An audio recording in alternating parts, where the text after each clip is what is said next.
मेरी बहू तो जॉब करती है। कहाँ जा रही है बहू? मम्मी जी मैं आकर बताती हूँ। अरे बताकर तो जा। रमा दौड़ती भागती अपना बैग उठाया और जल्दी से गाड़ी निकालती है। अरे इतने दिनों बाद गाड़ी से? बस मैं आती हूँ कहकर रमा बिना बताए घर से चली जाती है।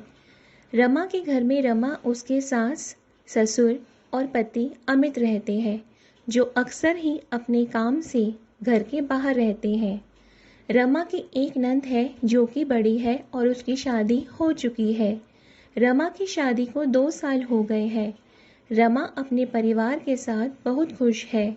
उसके सास ससुर अधिक उम्र के हैं। ससुर राकेश जी रिटायर्ड और स्वस्थ हैं, पर सासू माँ सुधा जी को दिल की बीमारी है। 4 घंटे बाद रमा घर लौटी। उसके ससुर उसके साथ थे, जो कि बुरी तरह से घायल थे। माथे पर पट्टी बंधी हुई थी, हाथ में फ्रैक्चर हो गया था। सुधा जी अपने पति की ऐसी हालत देखकर बिल्कुल घबरा गई। अरे आपको यह सब क्या हुआ? कैसे हुआ? कब हुआ? बदहवास वह एक के बाद एक प्रश्न करती जा रही थी। अरे मम्मी जी, अब सब ठीक है, आप घबराइए नहीं, आप बैठ जाइए, सब बढ़िया है। रमा ने उनको समझाते हुए बोला। राकेश जी भी बोले, मैं बिल्कुल ठीक हूँ, बस यह हेयर लाइन फ्रैक्चर है, जो कि जल्दी ही ठीक हो जाएगा। सिर पर थोड़ी गहरी चोट है, कुछ टांके आए हैं, जो कुछ दिनों में कट जाएंगे। राकेश जी ने सुधा जी को बोला। सुधा जी घबराहट के मारे रोने लगी। फिर बोली, अरे पर यह सब कैसे हो गया? मुझे तो किसी ने कुछ बताया ही नहीं। रमा जल्दी से पानी लेकर आई और वह अपने सास ससुर को पानी देते हुए बोली, इसलिए मम्मी जी मैं आपको कुछ भी नहीं बता कर गई थी, क्योंकि आप घबरा जाती। फिर रमा ने बताया, मुझे एक अनजान व्यक्ति का फ़ोन आया, जो कि पापा जी के मोबाइल से कर रहा था और कह रहा था कि सड़क पर इनका एक्सीडेंट हो गया है। उन्होंने यह नंबर दिया है आपसे बात करने को, तो मैं आपको फ़ोन कर रहा हूँ।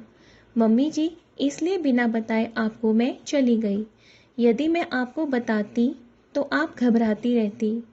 घबरा तो मैं भी गई थी, लेकिन मुझे तो हिम्मत दिखानी थी ना। वैसे भी अमित शहर में नहीं है। सुधा अपनी प्यारी बहू रमा की बातें सुन बहुत ही गर्व महसूस कर रही थी। उन्होंने कुछ सोचते हुए लंबी सांस भरते हुए कहा, अच्छा है तूने साल भर पहले ड्राइविंग सीख ली थी। देख, काम आ ही गई। हाँ मम्मी जी, कुछ दिनों से मुझे गाड़ी चलाने से मुझे कॉन्फिडेंस भी आ गया था। और पापा जी का एक्सीडेंट वीरान जगह हुआ था, वहाँ पर आने जाने के ज़्यादा साधन नहीं दिख रहे थे।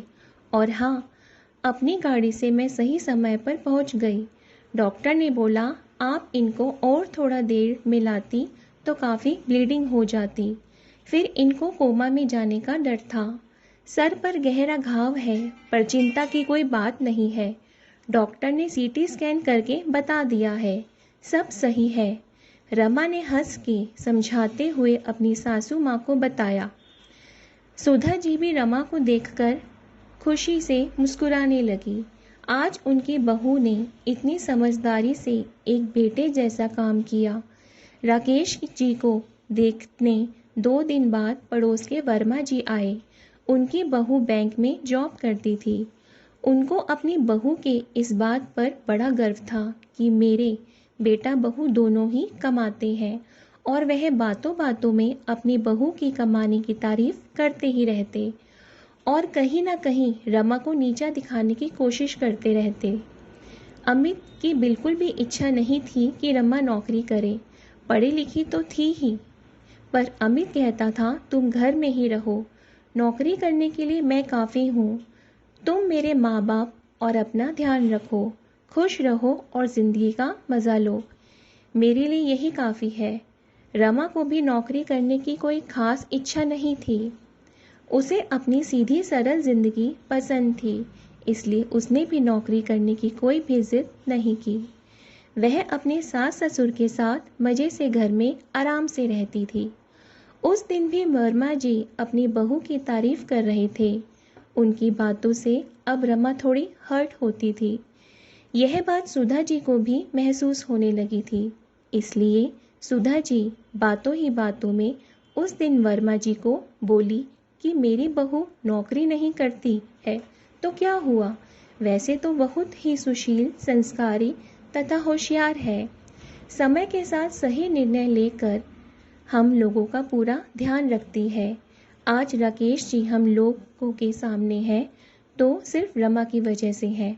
डॉक्टर ने बताया कि यदि थोड़ी और देर हो जाती तो राकेश जी का बचना मुश्किल था, वह कोमा में भी जा सकते थे। और रमा नौकरी नहीं करती, उसमें उसकी और अमित दोनों की ही इच्छा है। ज़रूरी नहीं है कि घर में सभी लोग नौकरी करें।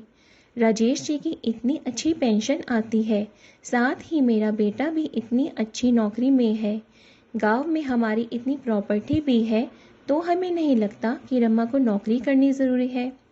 आज सुधा जी की बात सुनकर वर्मा जी अपना सा मुँह लेकर रह गए। सबके सामने सुधा जी के मुंह से अपनी बड़ाई सुन रमा अंदर ही अंदर बहुत ही खुशी और गौरवान्वित महसूस कर रही थी। उसे लगा जब मेरे परिवार वाले मुझसे खुश हैं तो मुझे और कुछ नहीं चाहिए। दोस्तों, आज समाज का प्रचलन हो गया है कि जो लोग नौकरी करते हैं लोग उसको ऊंचा दर्जा देते हैं, पर ये मन की इच्छा और पति पत्नी का मिलकर लिया गया फैसला होता है। यदि किसी महिला की इच्छा नहीं है तो नौकरी करना ज़रूरी भी नहीं। आशा करती हूँ कि यह कहानी आपको पसंद आई होगी। प्लीज़ कमेंट करके ज़रूर बताएं। Thank you.